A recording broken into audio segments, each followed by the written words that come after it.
Hello mga kaibigan, maligayang pagdating sa aking channel.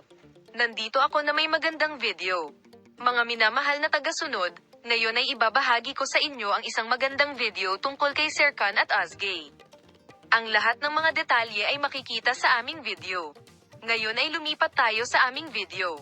Sa mundo ng mga kilalang tao, ang pag-ibig at mga relasyon ay kadalasang nagiging sentro ng atensyon.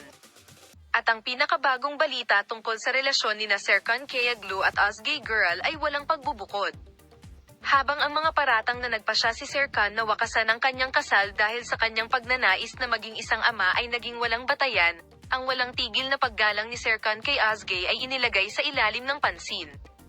Ang mga paratang na nagpasya si Serkan Kayaglu na hiwalayan si Ozgay Girl dahil sa kanyang pagnanais na magsimula ng isang pamilya ay naging walang batayan at nakaliligaw.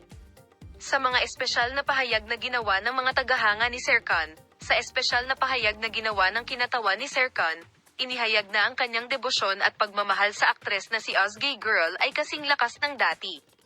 Ang mga kinatawan na si Serkan Kayaglu ay nagsabi na siya ay may malaking paggalang kay Ozgay Girl at ang bono sa pagitan nila ay hindi masisira. Ang mga kamakailang chismis tungkol sa paghihiwalay ay ganap na walang batayan at walang anumang katotohanan. Si Serkan ay labis na nagmamahal kay Ozgay at hindi makapaghintay para sa isang masayang hinaharap na magkasama.